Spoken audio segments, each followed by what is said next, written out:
มุสลาว ใช้เสียก็สไตล์ ใน เย็น ไปมากันบนสองคนงามเนาะวิวงามงาม อยู่งามแท้มุสลาวมุสลาว ชีวิตเราพอมันเป็นหัวหน้าตำรวจ พูดมีครูบ้านน้ำ การมอนะ ช่อง อะไรบ้างเกิดเหตุอะไรอะไร นี่มองแฝงแคมทองเนี่ยมองลงกินแล้วผ่านแล้วก็มีที่อื่น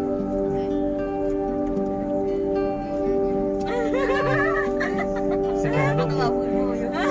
เสียลงยูทูบพอดี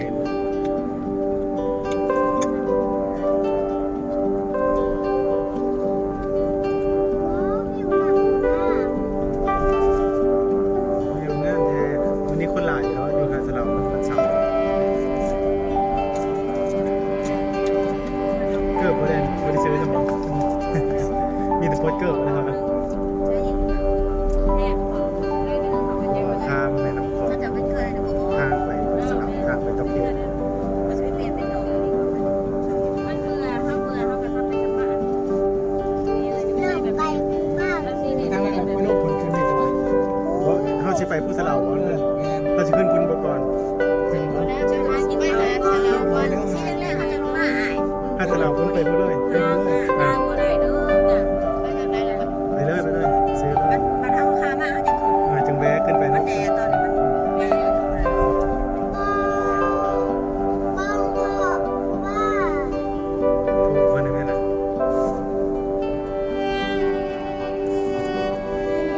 เห็นเป็นอา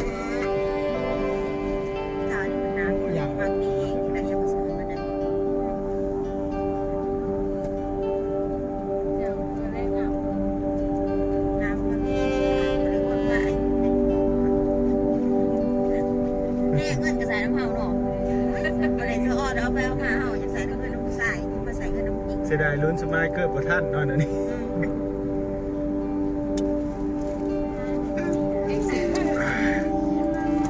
เมื่อแม่กินเขาวก่อนไม่ได้สิหาทอดกินเขา หาทอน ว่าฟิต เส้นทางไปโตเกียว หาทอด ยังไง หาทอด น้ำบุกไก่มาได้ประมาณลักหนึ่งสองลัก ก็นั่งอยู่เสื้อเสื้อเย็นเนาะ มีเวลาไป นี่ตำมะพุ่งไม่อย่างต่าง นี่ก็เอาเขากับสีกูเนี่ยนะลูกชื่อเลยเป็น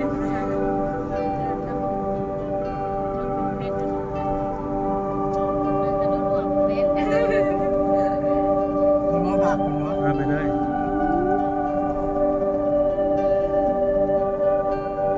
เขาก็มีเพลงกันเปิดเพลงนะ ต่ำๆเลย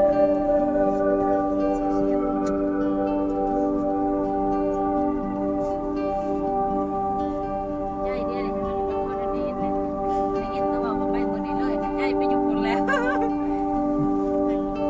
ดีแต่ว่าและดีแต่ว่ามันบ่มีมันยังมีพลัง เขาอ้อก็อ้อแต่เช้าแล้วจนอ้อแต่5 โมง 6 โมงสวย ขาดกันแล้วนะมันน่าจะสบาย มันชุกไปแต่เช้าตอนแรกมันที่ทำมา เพราะว่าเขาต้องไปดินไปเที่ยวก็เป็นน้องเราก็นอนตื่นเช้ามาเช้ามาใจเงินเอา เป็นยังบ่เห็นได้เพิ่นน่ะก็มันได้แล้วสมบูรณ์แบบเพิ่นเลยกับเพิ่นเนี่ยถ้าบ่ได้ มันไม่ยิ่งเหรอ ให้ดูเลย2สำหรับ เส้นนี้ก็ได้นะ มือนึงเป็นแฟนตอนนั้นแบบเขาบ่มีเงิน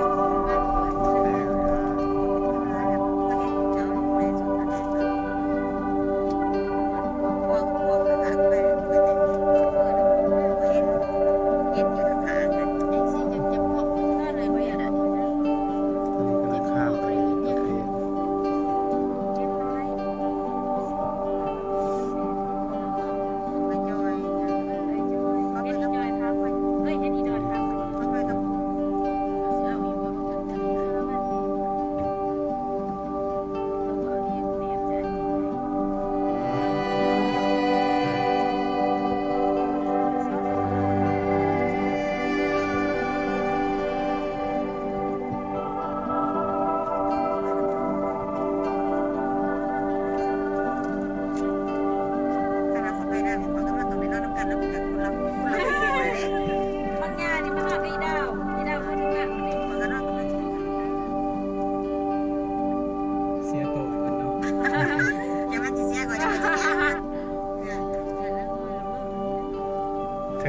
เสียสดหมดแล้ว